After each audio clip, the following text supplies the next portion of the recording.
طال عمرك احنا من ادبيات. لا اعطيتك شوكولاته يجب انك تاكلها قدامي، واذا ما كلتها شيلها بس ما تحطها في الطاوله. انا صيام متقطعات. زين. لا تنحط عيني ان حلاوه الشوكولاته اللي اعطيتها لك ما كليتها. ما يصير. ها شوف حتى من قواعد الهدايا، طبعا الزهر الورد يعتبر ام الهدايا.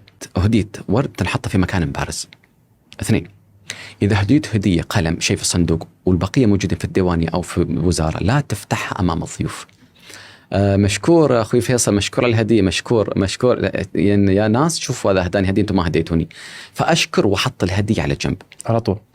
اذا بروحنا افتحها امامه والبسها قلم، اشوفها وابدي اعجابي والبسها امامه.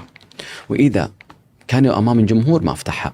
اذا انا اهديتك هديه خاصه بيني وبينك تفتحها امامك. ايه امامك واشوفها وابدي اعجابي.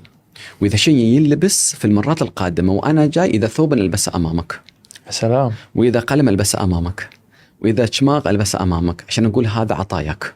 هذه اقل جزاء للهديه. زين، اذا اهديت شوكولاته او اكل يؤكل، هنا لا. هنا الاكل لازم حتى لو الموجودين ما كانوا جايبين شيء افتحه، لربما عينهم عليه بخاطرهم ياكلوه، فافتحها ووزعها للضيوف كلهم وخلي ياكلوا منه، وانا اكل معه حتى الضيف اللي جايبين الهديه ياكل منها. هذه من آداب الهدايا. الضيف ياكل منها. ها؟ عادي.